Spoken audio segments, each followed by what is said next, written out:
Thank you very much, everybody. And congratulations to the class of 2017. That's some achievement. This is your day, and you've earned every minute of it. And I'm thrilled to be back at Liberty University. I've been here, this is now my third time, and we love setting records, right? We always set records. We have to set records. We have no choice. It's been a little over a year since I've spoken on your beautiful campus, and so much has changed. Right here, the class of 2017, dressed in cap and gown, graduating to a totally brilliant future. And here I am, standing before you as President of the United States. So I'm guessing there are some people here today who thought that either one of those things, either one, would really require major help from God. Do we agree? And we got it. But here we are celebrating together on this very joyous occasion. And there's no place in the world I'd rather be to give my first commencement address as president than here with my wonderful friends at Liberty University. And I accepted this invitation a long time ago. I said to Jerry that I'd be there. And when I say something, I mean it.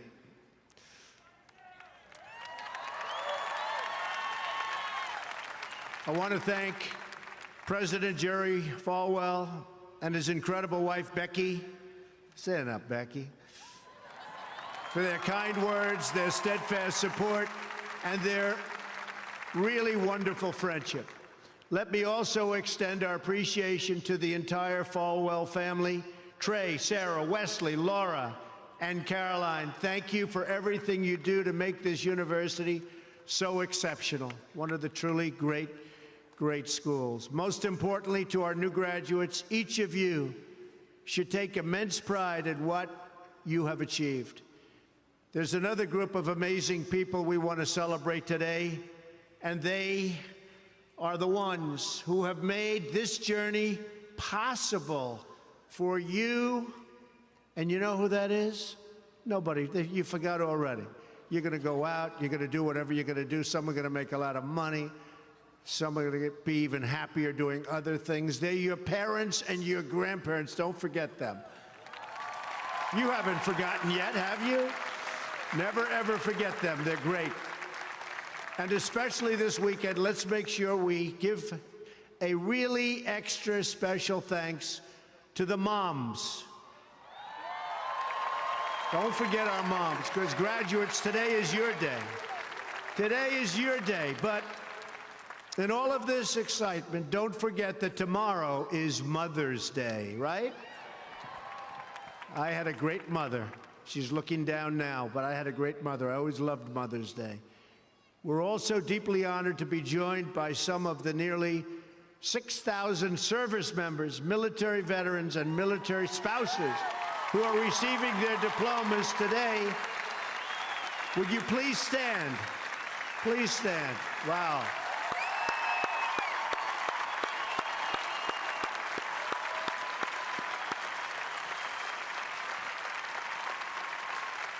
That's great. Thank you very much. Great job. We're profoundly grateful to every single one of you who sacrificed to keep us safe and to protect God's precious gift of freedom. It is truly a testament to this university and to the values that you embrace that your graduating class includes so many patriots who have served our country in uniform. Thank you very much. To the class of 2017, today you end one chapter, but you are about to begin the greatest adventure of your life. Just think for a moment of how blessed you are to be here today at this great, great university, living in this amazing country, surrounded by people who you love and care about so much. Then ask yourself, with all of those blessings and all of the blessings that you've been given, what will you give back to this country and indeed to the world? What imprint will you leave in the sands of history? What will future Americans say we did in our brief time right here on Earth? Did we take risks? Did we dare to defy expectations? Did we challenge accepted wisdom and take on established systems? I think I did, but we all did, and we're all doing it. Or did we just go along with convention, swim downstream so easily with the current, and just give in because it was the easy way, it was the traditional way, or it was the accepted way? Remember this: nothing worth doing ever, ever, ever came easy. Following your convictions means you must be willing to face criticism from those who lack the same courage to do what is right, and they know what is right, but they don't have the courage or the guts or the stamina to take it and to do it. It's called the road less traveled. I know that each of you will be a warrior for the truth, will be a warrior for our country and for your family. I know that each of you will do what is right, not what is the easy way, and that you will be true to yourself and your country and your beliefs. In my short time in Washington, I've seen firsthand how the system is broken. A small group of failed voices who think they know everything and understand everyone want to tell everybody else how to live and what to do and how to think. But you aren't going to let other people tell you what you believe, especially when you know that you're right.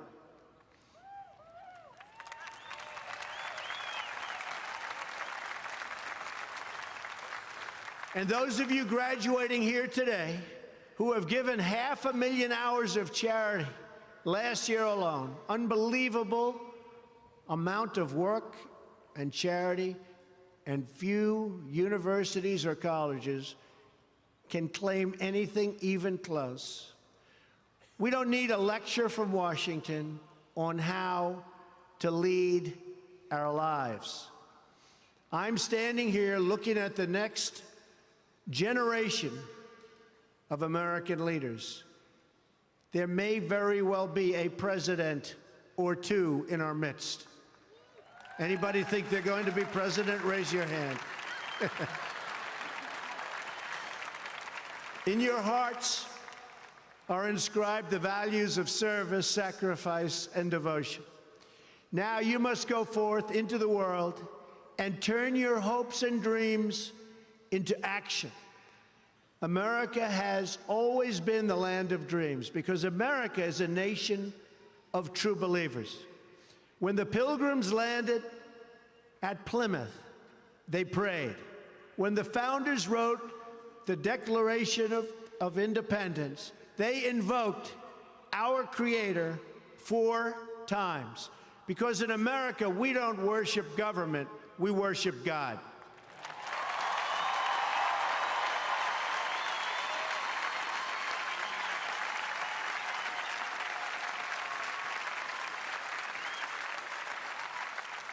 That is why our elected officials put their hands on the Bible and say, "So help me God," as they take the oath of office.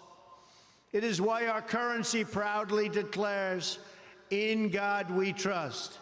And it's why we proudly proclaim that we are one nation under God every time we say the Pledge of Allegiance.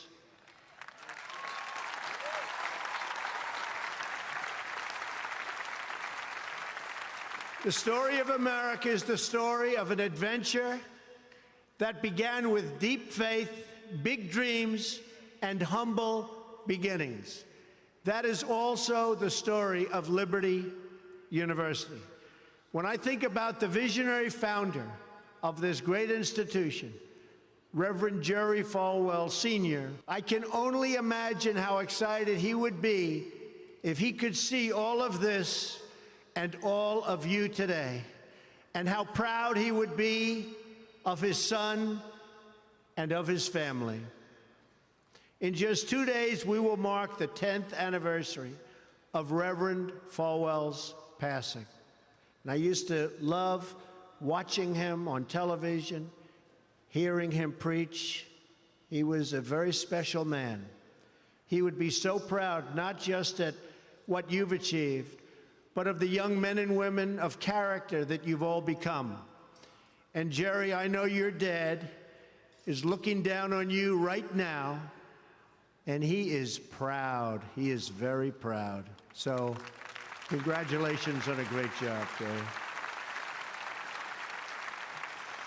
Reverend Falwell's life is a testament to the power of faith to change the world, the inspiring legacy that we see all around us in this great stadium.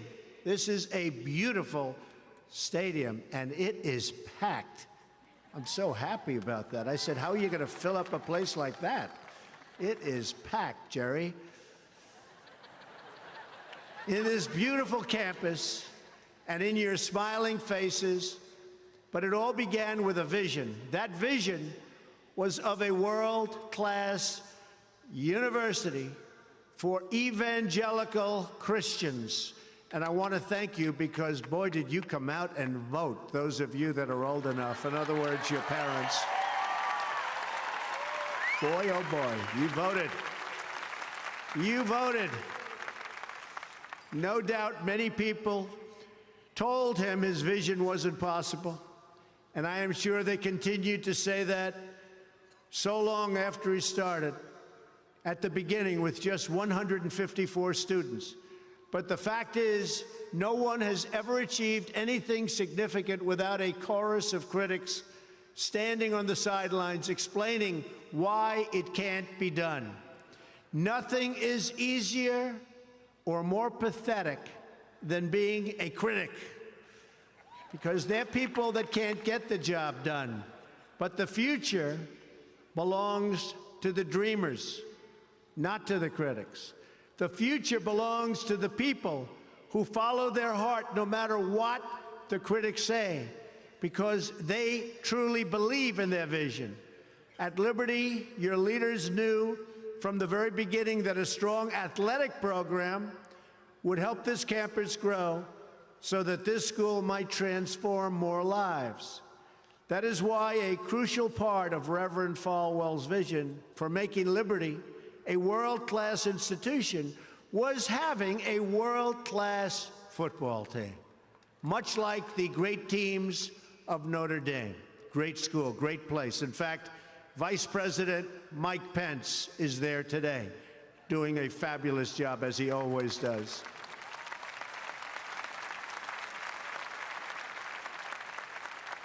A few years ago, the New York Times even wrote a story on the great ambitions of the Liberty Flames. That story prompted a longtime president of another school to write a letter to Jerry. It's a letter that Reverend Falwell would have been very, very pleased to read.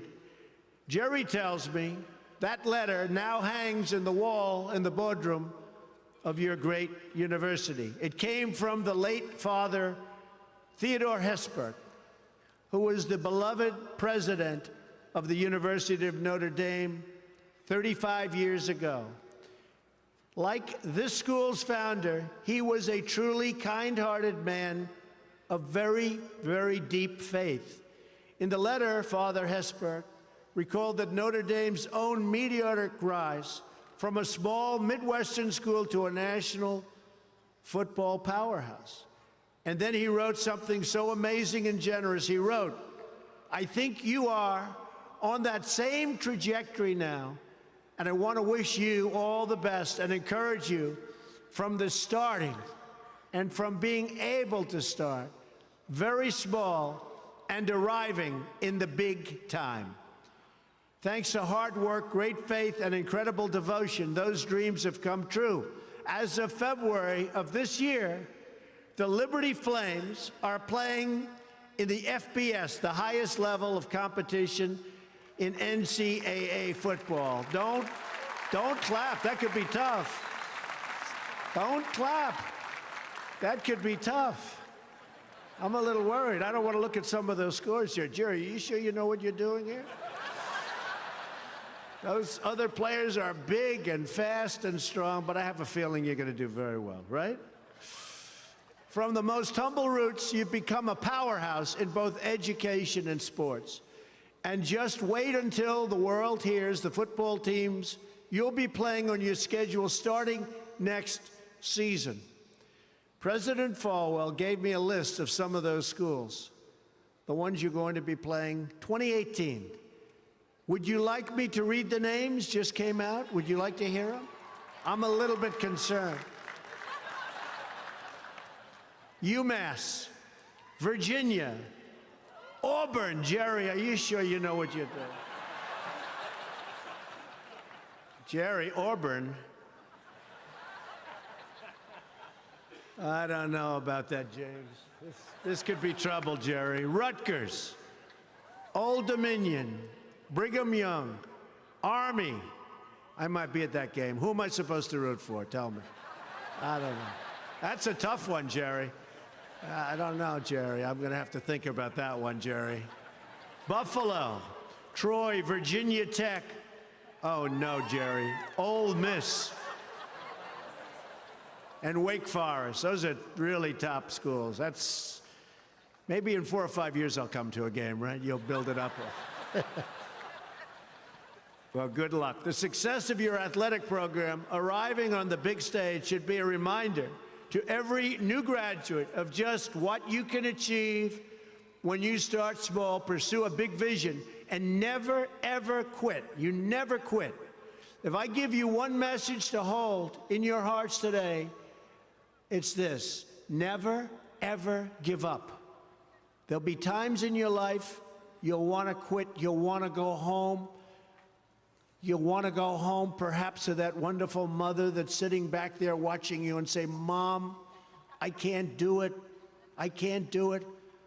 Just never quit. Go back home and tell Mom, Dad, I can do it. I can do it. I will do it. You're going to be successful. I've seen so many brilliant people. They gave up in life. They were totally brilliant. They were top of their class. They were the best students. They were the best of everything. They gave up. I've seen others who really didn't have that talent or that ability, and they're among the most successful people today in the world because they never quit and they never gave up. So just remember that. Never stop fighting for what you believe in and for the people who care about you. Carry yourself with dignity and pride.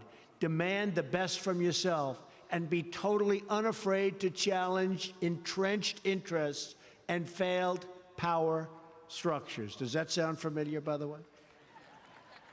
The more people tell you it's not possible, that it can't be done, the more you should be absolutely determined to prove them wrong. Treat the word impossible as nothing more than motivation. Relish the opportunity to be an outsider. Embrace that label.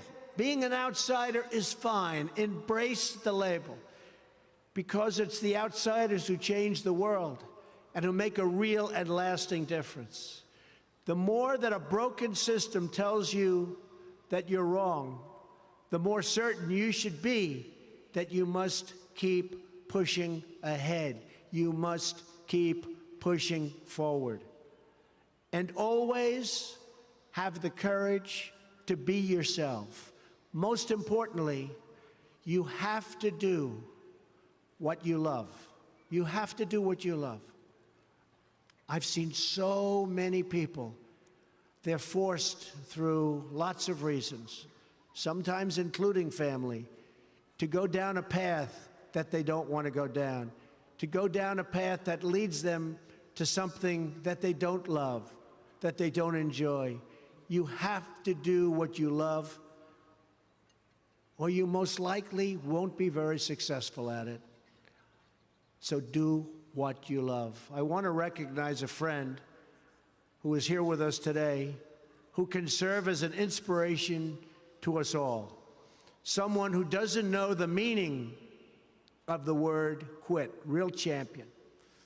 A true champion. Both on the field, off the field. He's a Hall of Fame quarterback for the Buffalo Bills. Really a good friend of mine, an amazing guy. Jim Kelly. Where's Jim? He's here someplace. Where's Jim? Stand up, Jim. What a great man.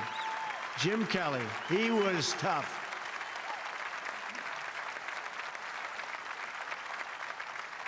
Jim, do you have any idea how much money you'd be making today? They'd hit Jim, it was like tackling a linebacker.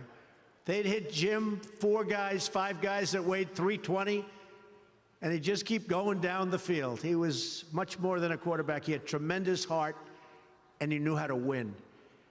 Jim is tough, and his toughest fight of all was that he beat cancer not once but twice.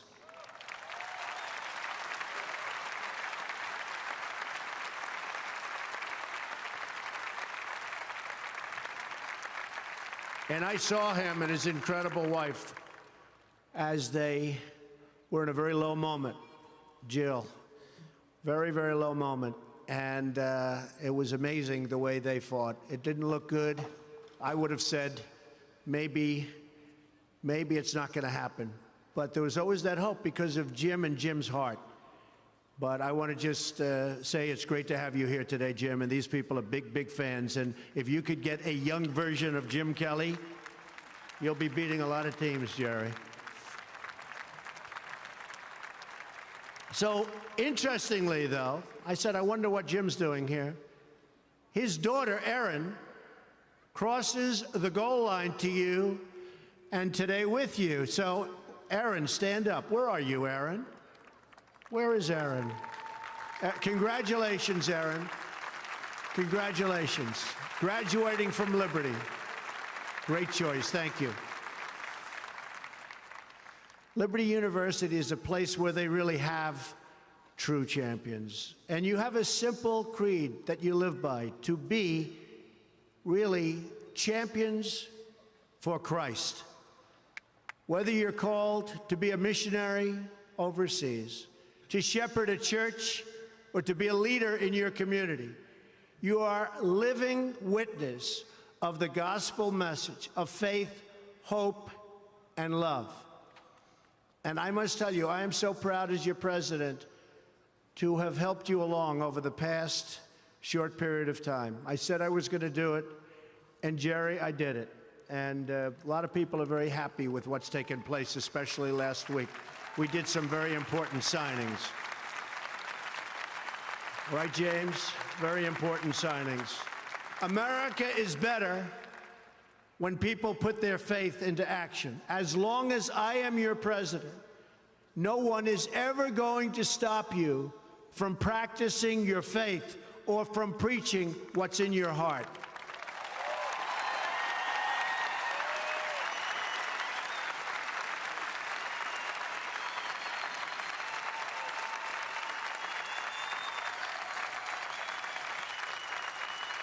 We will always stand up for the right of all Americans to pray to God and to follow his teachings.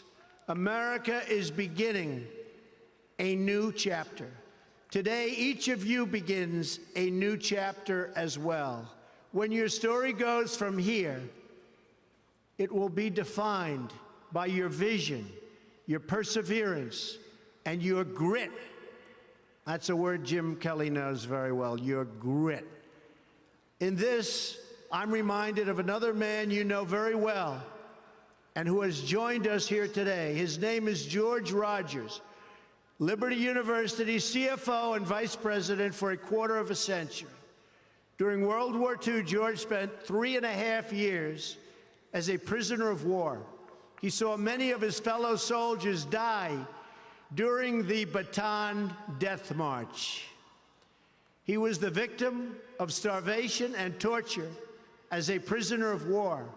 When he was finally set free, he weighed just 85 pounds and was told he would not live past the age of 40. Today, George is 98 years old.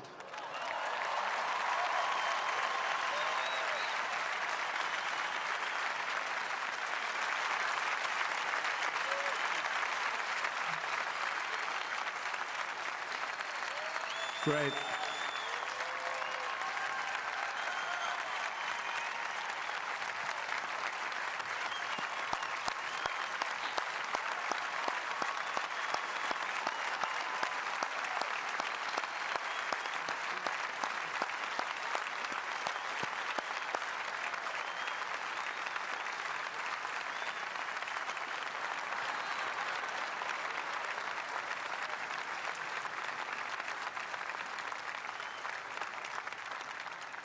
That's so great, George. If anyone ever had reason to quit, to give in to the bitterness and anger that we all face at some point, to lose hope in God's vision for his life, it was indeed George Rogers. But that's not what he did. He stood up for his country. He stood up for his community.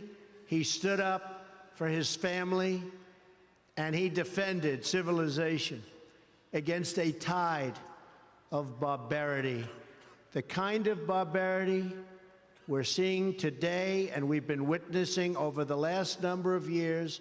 And I just want to tell you, as your president, we are doing very, very well in countering it. So you just hang in there. Things are going along very, very well. You'll be hearing a lot about it next week from our generals. Things are going along very, very well.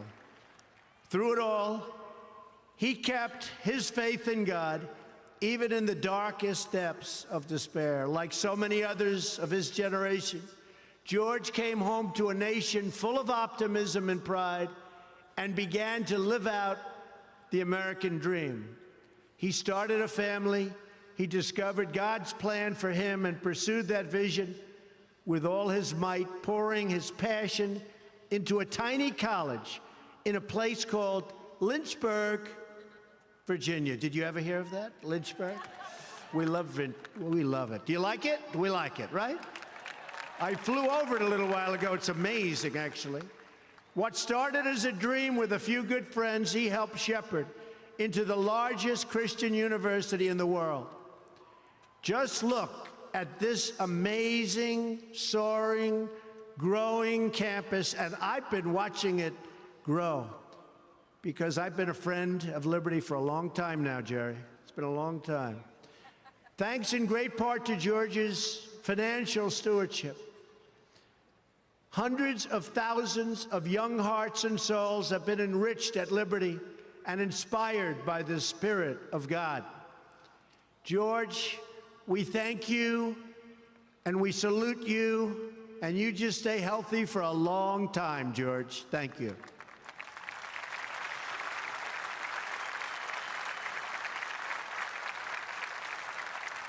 Now it falls on the shoulders of each of you here today to protect the freedom that patriots like George earned with their incredible sacrifice.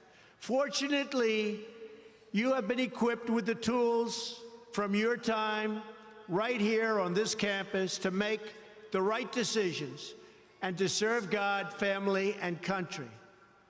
As you build good lives, you will also be rebuilding our nation. You'll be leaders in your communities, stewards of great institutions, and defenders of liberty. And you will be great mothers and fathers and grandmothers and grandfathers, loving friends and loving family members. You will build a future where we have the courage to chase our dreams no matter what the cynics and the doubters have to say. You will have the confidence to speak the hopes in your hearts and to express the love that stirs your souls.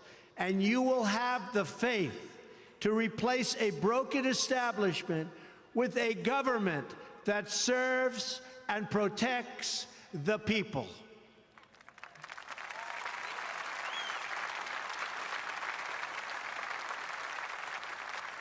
We must always remember that we share one home and one glorious destiny. Whether we are brown, black, or white, we all bleed the same red blood of patriots. We all salute the same great American flag, and we are all made by the same Almighty God. As long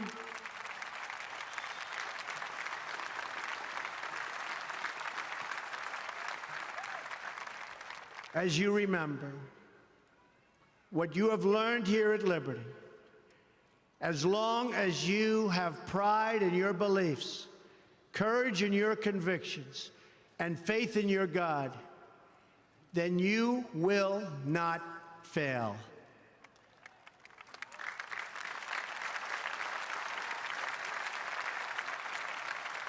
And as long as America remains true to its values, loyal to its citizens, and devoted to its Creator, then our best days are yet to come. I can promise you that.